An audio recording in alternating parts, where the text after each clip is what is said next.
de pouvoir vous retrouver avec ce tutoriel No Makeup Makeup qui est en fait en quelque sorte un maquillage qui est censé être utilisé pour donner une illusion de ne pas porter de maquillage tout en sublimant quand même le teint.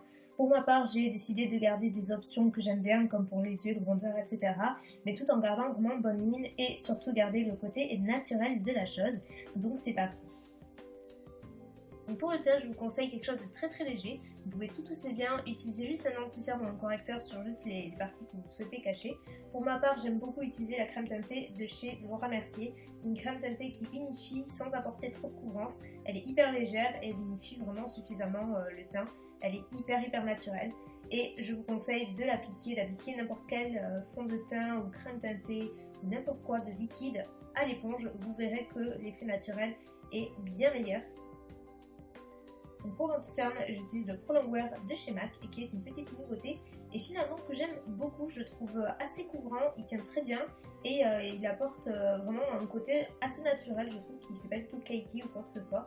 Donc comme vous pouvez le voir, je l'applique en anti-cerne mais aussi un petit peu en point de lumière là où on a tendance à avoir des zones un petit peu plus sombres ou des rougeurs, etc. Et pour appliquer l'anti-cerne, j'utilise le F64 de Sigma qui est super pour apporter de la couvrance tout en estompant la matière correctement. On passe à la poudre, donc pour cela j'utilise le Agent Zero Shine de Benefit que j'adore. J'ai déjà mentionné à plusieurs reprises, donc je poudre l'ensemble de mon visage. Ça va non seulement atténuer donc, tout ce qui est brillance, etc. Ça va fixer mon anti-cerne et ça va aussi flouter la partie des pores puisque cette poudre est un petit peu magique. Elle fait un effet velouté à la peau que j'adore. Toujours chez Benefit, mais cette fois-ci avec les sourcils, j'utilise le Gimme Brow qui est un gel volumateur donc de sourcils qui comble si vous avez des petits trous, etc. Et c'est super pratique si vous n'avez pas forcément 5 minutes à passer sur chaque sourcil, tout en voulant apporter une petite définition sympa quand même. Moi c'est un produit que j'ai vraiment adoré utiliser ces dernières semaines quand j'ai recommencé à me maquiller. C'est super pratique et j'aime beaucoup l'effet naturel et tout. C'est ce qu'il nous faut. On passe au fard à paupières, donc c'est totalement facultatif, surtout pour ce maquillage, on est d'accord. Mais voilà, j'ai pensé surtout aux personnes qui n'aiment pas ne rien porter sur les yeux, ça pourrait être une bonne alternative.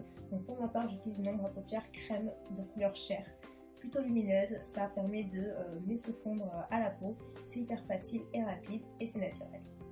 Ensuite, on reste dans le naturel et toujours dans mes habitudes, j'applique mon crayon chouchou de tous les temps qui est le crayon Topaz de Stila qui va permettre d'agrandir le regard, de plus réveiller et pour rendre la pointe de cils plus fournie.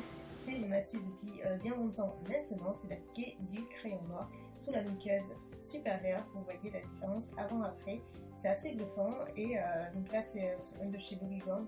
Je l'aime beaucoup puisqu'il évite de transférer dans la muqueuse du bas et ça c'est chouette, donc ça permet d'avoir une pointe de cils plus épaisse.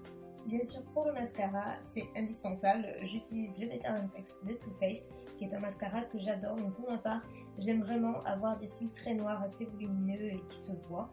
Donc après, pour un no make-up justement, ce serait peut-être plus adapté d'avoir quelque chose de plus naturel, peut-être un brun. Mais pour ma part, voilà, j'aime avoir les cils assez fournis et assez noirs.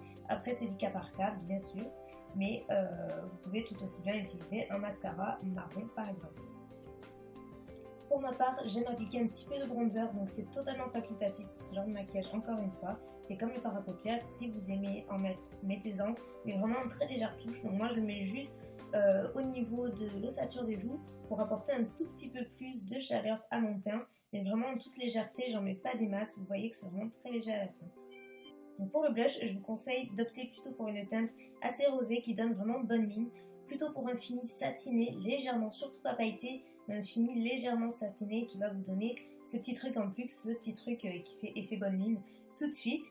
Donc vous savez, j'aime avoir ce côté un petit peu glowy. Et donc là, pour l'enlumineur, encore une fois, assez facultatif, mais j'aime vraiment travailler le teint pour ce genre de maquillage, même si c'est censé être rapide, etc. Je vous assure que ça prend pas plus de temps que ça.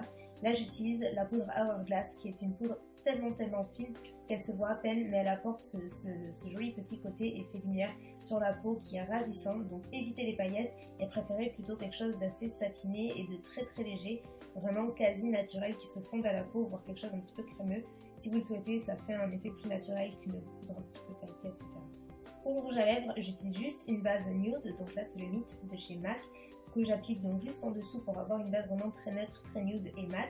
Celui-ci suffirait largement, mais j'aime bien ajouter un tout petit peu plus de brillance, que ce soit un tout petit peu plus rosé et pas aussi neutre que ça. Donc pour cela j'utilise la teinte de mur de chez Revlon.